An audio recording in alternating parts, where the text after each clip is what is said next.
Hi மக்களே, எல்லோரும் என்ன பண்ணுறீங்க? நான் போடுற வீடியோலாம் நோட்டிஃபிகேஷன் வர மாட்டுது, வீடியோ வருது, லைவ் வர மாட்டுதுன்னு சொல்கிறீங்க.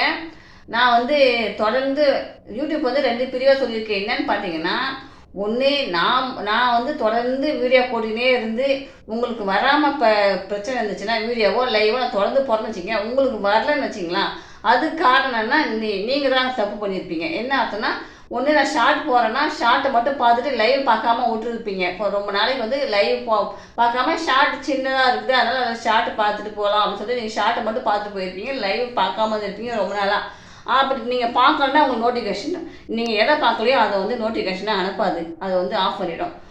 அதுக்கப்புறம் என்ன ஒரு தப்பு எங்கள் மேலே இருக்கும். என்னன்னா, நாங்கள் தொடர்ந்து ஷார்ட்டோ லைவோ நாங்கள் தொடர்ந்து போட்டுக்கிட்டே இருந்தோம்னா உங்களுக்கு நோட்டிஃபிகேஷன் வந்துட்டே இருக்கும். இப்போ நான் இடையில கொஞ்ச நாளைக்கு முன்னாடி லைவ் ஷார்ட்டை மட்டும் போட்டுட்டு லைவை ஆஃப் பண்ணிட்டேன்.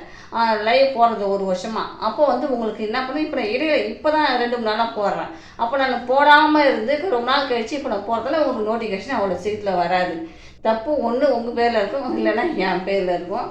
இப்போ நான் தப்பு என் பேர் தான். ஏன்னா நான் ஒரு வருஷமாக லைவ் போடல, அதனால் யூடியூப் எங்கள் லைவ் நோட்டிஃபிகேஷன் போகிறத கொஞ்சம் ஆஃப் பண்ணி வச்சுக்கோம். இப்போ நான் தொடர்ந்து போட ஆரம்பிச்சிட்டேன்னு வச்சிங்களா, நீங்கள் அப்படியே எனக்கு லைவை கண்டுபிடிச்சி நீங்கள் பார்க்க ஆரம்பிச்சிட்டிங்கன்னா அதுக்கப்புறம் உங்களுக்கு ரெகுலராக இவங்க லைவ் போடுறாங்க, அவங்க ரெகுலராக இவங்க லைவை பார்க்குறாங்க அப்படின்னு சொல்லிட்டு உங்களுக்கு மறுபடியும் நோட்டிஃபிகேஷன் கொடுக்க ஆரம்பிச்சிடும். இது தப்பு யாருக்கும் இல்லைன்னா, ஒன்று நாங்கள் ரெண்டும் லைவும் ஷார்ட்டும் போட்டு நீங்கள் பார்க்காம எதை பார்க்கலையோ நீங்கள் தொடர்ந்து ஷார்ட்டை மட்டும் போட்டு லைவ் பார்க்காம இருந்தீங்கன்னா நோட்டிஃபிகேஷன் உங்களுக்கு கட் பண்ணிடும்.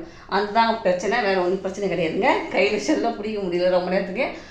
அதுக்கப்புறம் ஒன்று சொல்ல போகிறேன். என்னன்னு பார்த்தீங்கன்னா, நான் கல்யாணம் பண்ண புதுசில் நான் அழுததே கிடையாதுங்க. நான் எதுக்காக அழுதேன், முதல்ல நான் ரொம்ப மனசு விட்டு ரொம்ப அழுது எதுக்காக அப்படின்னு தான் அந்த வீடியோவில் சொல்ல போகிறேன். என்னென்னா, கல்யாணம் பண்ண புதுசில் கல்யாணம் பண்ணதுக்கு முன்னாடியும் சரி நான் அழுததே கிடையாது. ஆனால் இறந்தாங்கன்னா அழுதுருக்கேன். என்னென்னா, அப்பா அம்மா அடித்தாங்கன்னா அழுதுருக்கிறேன், திட்டினாங்கன்னா அழுதுருக்கேன், வாதியில் அடித்தாங்கன்னா அழுதுருக்கேன். ஆனால் யாரும் இறந்துட்டாங்கன்னா அழுததே கிடையாதுங்க. ஏன்னா அழுது கிடையாது, அது ஏன்னு எனக்கு தெரியாது. அதுக்கப்புறம் கல்யாணம் ஆன பிறகு கூட இங்கே நிறைய பேர் இறந்துருக்காங்க, எங்கள் சொந்த பந்தங்களில் இறந்துருக்குறாங்க, நாங்கள் போயிருக்கோம் வந்திருக்கோம். ஆனால் அழுது கிடையாது. போனால் நான் அப்படியே போய் ஓரமாக நின்றுக்குவேன். எனக்கு உட்காந்து அழுதுலாம் எனக்கு தெரியாது, அது ஒரு மாதிரி அசிங்க போடுவேன். அதுக்கப்புறமா என்ன பண்ணேன்னா, நாளாக சொந்த பந்தங்கள் இறந்தாங்கன்னா எங்கள் ஓரத்தை அடிக்கடி கூட்டிகிட்டு போவாங்க. அப்புறம் அப்படியே உட்காருவேனே தவிர அழுவே மாட்டேன். எனக்கு கண்ணில் தண்ணியே வராது, எனக்கு எதுவுமே ஃபீலிங்கே இல்லை. யாரும் செஞ்சாங்கன்னா அந்த ஃபீலிங்கே எனக்கு இருக்காது, அதை பற்றிலாம் எனக்கு கவலையே பட மாட்டேன். அதுக்கப்புறமா எங்கள் நைனா இறந்துட்டாங்கங்க. எங்கள் நைனா இறந்தது செம்ம அழுகேன். அதுக்கப்புறம் எங்கள் நைனா இறந்துட்ட பிறகு கொஞ்ச நாள் கழிச்சு எங்கள் சொந்தக்காரங்க ஒருத்தங்க இறந்துட்டாங்கன்னு சொல்லிட்டு எனக்கு ஃபோன் பண்ணாங்க. எங்கள் வீட்டில் ஃபோன் பண்ணாங்கன்னு சொல்லிட்டு நாங்கள் எல்லாம் போனோம். உடனே அவங்கள பார்த்ததே அவ்வளோ அழுகை. என்னென்னா, அவங்கள பார்த்த உடனே எங்கள் நைனாவை பார்த்த ஞாபகம் தான்.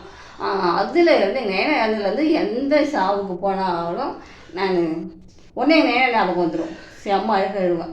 இது என்ன தெரியுதுன்னா, நம்ம அதிகமாக யாரை உயிருக்கு உயிராக நேசிக்கிறோமோ அவங்க நம்மளை விட்டு போயிட்டாங்கன்னா நம்ம எந்த சூழ்நிலையிலும் நம்ம யார் இறந்தாலும் அழுவோம் அப்படின்றது தெரியுது. அப்போ நம்ம அதிகப்படியான ஒரு சோகத்தை நம்ம அடையாத வரைக்கும், அதிகப்படியான ஒரு சோகத்தை நம்ம மனநிலை அடையாத வரைக்கும் யார் இறந்தாலும் அழமாட்டோம். நமக்கு அதிகப்படியான ஒரு சோகத்தை யாராவது ஒருத்தர் கொடுத்தாங்கன்னா அதுக்கப்புறம் ஒரு சின்ன விஷயத்தை கூட அழுவோம். அதிகப்படியான சோகத்தை எங்கள் நைனா எனக்கு கொடுத்தாரு. அதனால் யார் இறந்தாலும் இப்போலாம் அழுதுறதுங்க